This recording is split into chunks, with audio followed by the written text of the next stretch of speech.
let's really talk real quick about the Antifa stuff, because we've got Tara Armstrong, who's a BC MLA, who's talking about it. And of course, Dane Lloyd, Conservative MP from the great Free State of Alberta, mentioned Alexa's report in the Public Safety Committee, SECU Committee, yesterday morning, or morning our time, afternoon his time. But he brought up to the minister, hey, we might have a terrorism cell working inside of the DND. And you know what? Good for Dane Lloyd bringing this up, because the mainstream media, all they've done, if they've even talked about it at all, has been to mock Alexa's brave work. But it is a very serious thing. And let's hear from Dane Lloyd, and then we'll hear from Chris, and then to Kat. There have been allegations made that there was an Antifa member who threw smoke bombs into a church service in Montreal this past summer. The allegations are that they're a government employee that work on a military base outside of Montreal. Are you aware of these allegations, and are they being investigated? Allegations such as that are investigated by the police of jurisdiction, so that in this case it would be the City of Montreal Police. Considering that this is a potential terrorism case, does this concern you? Are you at all concerned about potentially a government employee being a member of an organization like Antifa and committing a crime like throwing smoke bombs in a church service? I'm concerned at every incidence of hate at any place, including churches, and certainly if the allegation involves government employees, that makes me more concerned. Okay, let's go to Chris. I'm glad that this was raised, because like I said, the mainstream media has just made fun of Alexa's reporting. She was attacked while reporting on this. But it's good to see it raised with the public safety minister. Take that for what you will. I'd also like to see it raised with the defense minister. Chris, I'll go to you. Yeah, I've been watching what's been going on and what's happening to Alexa quite closely. I had a chance to work around her and with her a little bit, and I can kind of relate, because I've been under these types of attacks in Ottawa. Not quite as bad as Alexa, thank God. But this is a big development. And it's interesting, this isn't the first military connection that we have here. A couple of years ago, when I was doing a protest with Save Canada and Billboard Chris, a massive protest in Ottawa, there was a serving member of Joint Task Force 2, Canada's Tier 1 Special Forces unit, at the front of that mob. So he was, Antifa, masks, everything behind him. And he was right at the front, like leading that, basically the tip of the spear for an Antifa mob. And I've been trying to get research into that a little bit. I mean, it's a very secretive part of the military, but as far as I can tell, that member is still serving, and he's now a lieutenant colonel, possibly, still with Special Forces Command. So there could be other Antifa and, these connections possibly throughout our military. And that's very concerning. Well, and I think not just throughout our military, but Chris, I am convinced to the pits of my soul that those crazy people who perpetually attack you on the streets of the government town of Ottawa, I bet you a good portion of them are employed in all sorts of government ministries. Kat, I want to bring you in on this, because I don't feel like Gary Anandasangaree is taking this all that seriously. But should we even expect him to take it all that seriously, since he's got close ties to the Tamil Tigers and he's had to recuse himself from any files related to the Tamils? It doesn't surprise me that a Liberal minister, is plugged in the way that he is. When I hear of Gary Anandasangaree, wherever his last name is, I can't even pronounce it. It also just reminds me of how he was talking about when he was being recorded about the gun bans, and he's like, well, I'll personally guarantee that you are good, while the rest of them, whatever. So this guy has no morals. He doesn't have a principle that he operates by, and it's not surprising. This is the typical Liberal modus operandum. Like, I'm not surprised that this is who he is. And what is extremely concerning, though, Antifa was just designated as a terrorist organization in the US. Trump said it. So, and the headline that I saw coming out, I think the press secretary's account on X was, Antifa is fleeing the US after it has been designated as a terrorist organization there. And my mind only goes to the fact that, well, where the heck are these people fleeing to? Probably to the country that shares the largest land border with the US, which is us, Canada. And but yeah, on a more serious note, like the fact that a actual alleged member of this terrorist organization is in our military, just I have no words other than to think that we're living in a banana republic. Our country is not a serious country. Our government is not serious at all.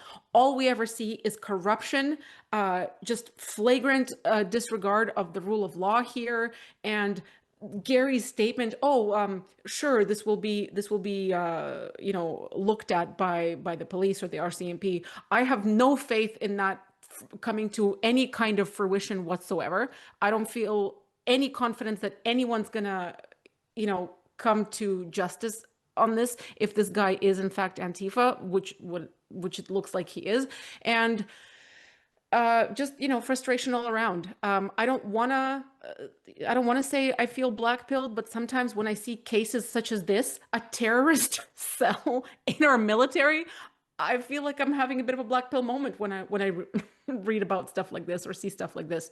And the other thing I'll say is, amazing job that Alexa is doing. Like, she is so brave taking on these people. You never know how they're going to act. They're so violent. They're so unpredictable, yet she goes out there. So just my absolute admiration and kudos to her for continuing to go out there and expose these freaks and terrorists. Well, and it's not just that they're violent and unpredictable, they are unrepentant, and they face almost zero consequences for what they do because the police and obviously the government doesn't take them seriously. And it's not just that Trump is declaring them a terrorist entity in the United States. He declared them like an international terrorism group, which puts them in the same category as like ISIS and Al-Qaeda. And as I was saying on the live stream yesterday, after Trump declared Antifa an international terrorism organization, I think it might cause some problems for Canada's NDP.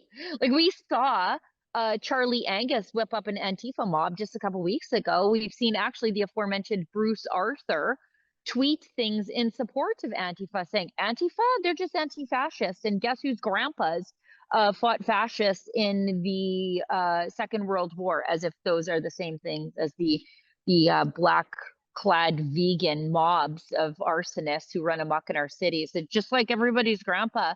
But the issue is raised in the BC legislature. I'll let Drea cue that up. Yeah, this is why both Sheila and I have two separate Starlinks here. we do everything modestly to report. So when we ask for your help with things like that, it's needed. Somehow this is my own it's my own personal Starlink. Like, this is mine, and it's still. Go ahead.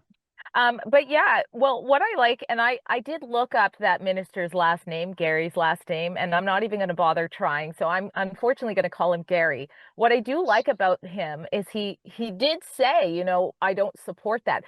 We can't really expect that in the socialist BC government when Tara Armstrong also raised whether or not our government here will condemn Antifa. Let's take a look.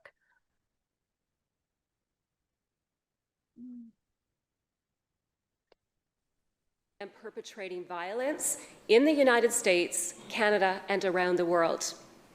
Charlie Kirk's assassin was Antifa, and Antifa members celebrated his murder. Popular Antifa mouthpieces like Hassan Piker are openly calling for conservatives to be murdered, including a sitting US senator.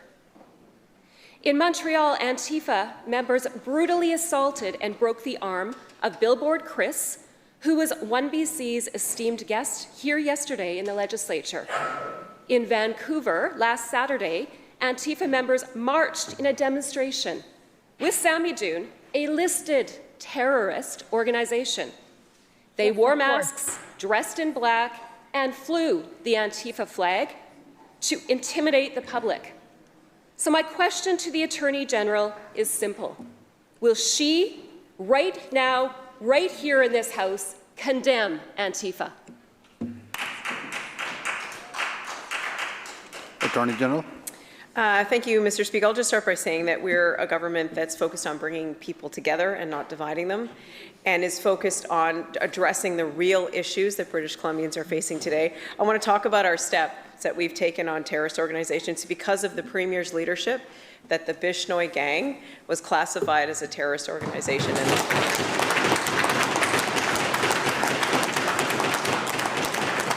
An example of a real issue that we're addressing that British Columbians are experiencing right now, and we'll keep doing that. Thank you, Mr. Speaker. Member supplemental.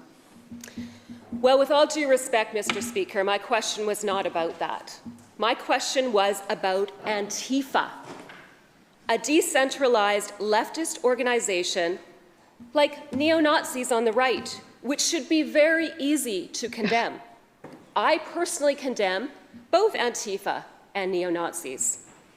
Mr. Speaker, why won't the Attorney General say the words, "It's easy. I condemn ANTIFA"? Attorney General.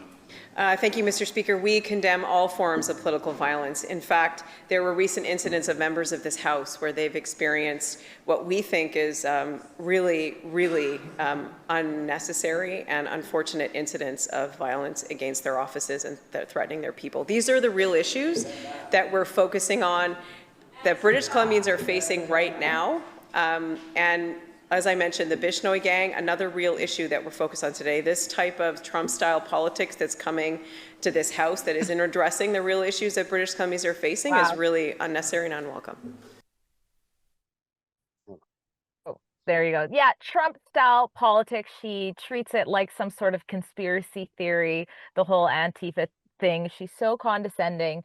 And what one BC party MLA Tara Armstrong pointed out about Antifa marching alongside with Samadoun, who's been deemed terrorist. This is our Attorney General, Nikki Sharma, who hasn't acted on that issue as well properly. We know that Charlotte Cates hasn't been prosecuted, and she is the leader of Samadoun, one of the leaders, by Nikki Sharma, who's in charge of that kind of thing. So it's not surprising at all, but to treat it like it's a conspiracy theory. I mean, my personal run-ins with Antifa have always been anytime I do any reporting on protecting children from radical gender ideology. At one incident, if we have the B-roll and we can just show some of that, as I'm saying, at one incident, I counted them assaulting 7 different individuals in one protest while we were surrounded by RCMP who did absolutely nothing. They're always in black clad. There they are. I investigated them and located 2 of them by their eyes. Took a glass of wine over the weekend. And of course, they're all embedded in the Antifa groups. And let's not forget the Million March for Kids, how close of a relationship the Antifa likes have with our unions, how they show up whenever our unions mobilize against parents who don't want their children looking at cartoon porn and start doing Antifa tactics where the unions are then advising based on the anti-hate, and all of that is all wrapped up together, advising these violent protesters to track parents' license plates so they can do God knows what. It's all violent, it's all intimidating. I could go on, but that's usually when I run in with them.